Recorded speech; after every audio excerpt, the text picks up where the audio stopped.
24 na ni mkazi wa eneo linaloitwa Mkonde Handeni.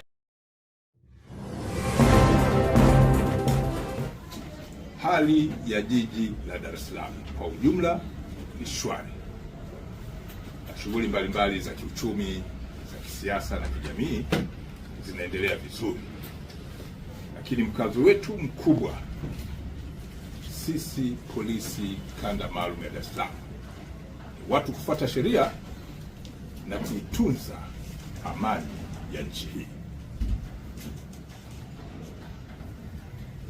Napenda niwakumbushe, hivi karibuni tarehe 16 Mei mwaka huu wa 2026, Jeshi la Polisi kanda maalum ya Dar es Salaam liliwaarifu kufanya uchunguzi wa kina juu ya mauaji ya mtu aliyefahamika kwa jina la Baozan Lee, ambaye huyu alikuwa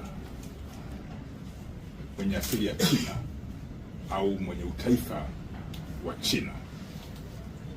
Mtu huyu alikuwa ni mmiliki wa kiwanda cha kuchakata chupa ambacho kilifahamika kwa jina la Zingli, ambacho kiko eneo la Mabibo, Ubungo, Dar es Salaam. Mtu huyu kama mnakumbuka, aliuawa kikatili na watu waliodaiwa kuwa walikuwa ni walinzi wa kiwanda hicho. Kifo hiki na mauaji haya yalijenga taharuki miongoni mwa umma na jamii ya watu waliokuwa wanamfahamu mtu huyo. Jeshi la Polisi kanda maalum ya Dar es Salaam liliahidi kufanya uchunguzi wa kina, lakini pia uchunguzi huu umehusisha mamlaka zingine za kiuchunguzi ambazo zipo ndani ya Jeshi la Polisi. Ufuatiliaji umefanyika na Jeshi la Polisi limefanikiwa kuwakamata watuhumiwa 4 katika maeneo tofauti tofauti kuhusiana na tukio hili la mauaji.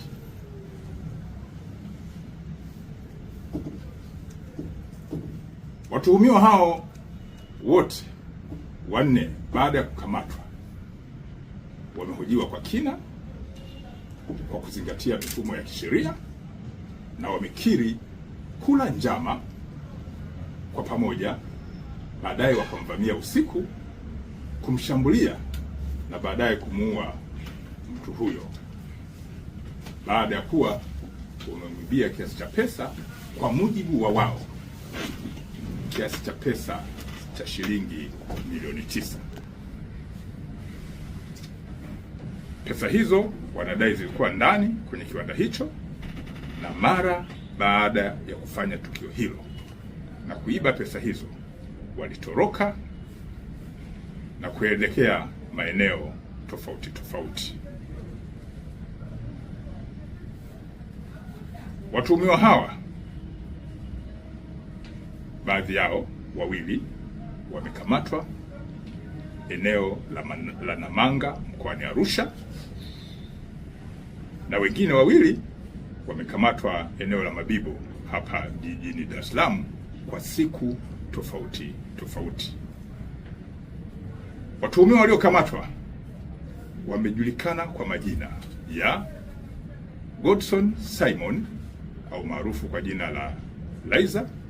Huyu ana miaka 25, ni mkazi wa eneo linaloitwa Okolili, Siha, mkoani Kilimanjaro. Mtu mwingine aliyekamatwa ni Elisha Saitoti maarufu kama Lukmai. Huyu ana umri wa miaka 24 na ni mkazi wa eneo linaloitwa Mkonde Handeni, mkoani Tanga. Mtu mwingine aliyekamatwa amefahamika kwa jina la Godfrey Laban maarufu kama Molel, mwenye umri wa miaka 30, ni mkazi wa Makongo Kinondoni hapa jijini Dar es Salaam. Mtu wa mwisho aliyekamatwa amefahamika kwa jina la Godson Pinel maarufu kama Isika, mwenye umri wa miaka 24, naye ni mkazi wa Kigamboni jijini Dar es Salaam. Watuhumiwa hawa, baadhi yao baada ya kukamatwa wamekiri kutenda tukio hili, na baadhi ya pesa wamekiri kununua ng'ombe ambao wameonyesha, ambao wamechukuliwa na taratibu za kisheria, ikiwemo na mifumo ya kisheria jinsi ya kufanya record ya vielezo hivyo itafanyika. Baadhi yao pesa walizozipora wamedai kununua ng'ombe, na ng'ombe hao wamewaonyesha. Watuhumiwa wote hawa ambao wamekamatwa wataingia kwenye mifumo ya kisheria, ikiwa ni pamoja na kuishirikisha ofisi ya mashtaka ichambue hiki kilichochunguzwa, na baadaye wafikishwe mahakamani haraka iwezekanavyo.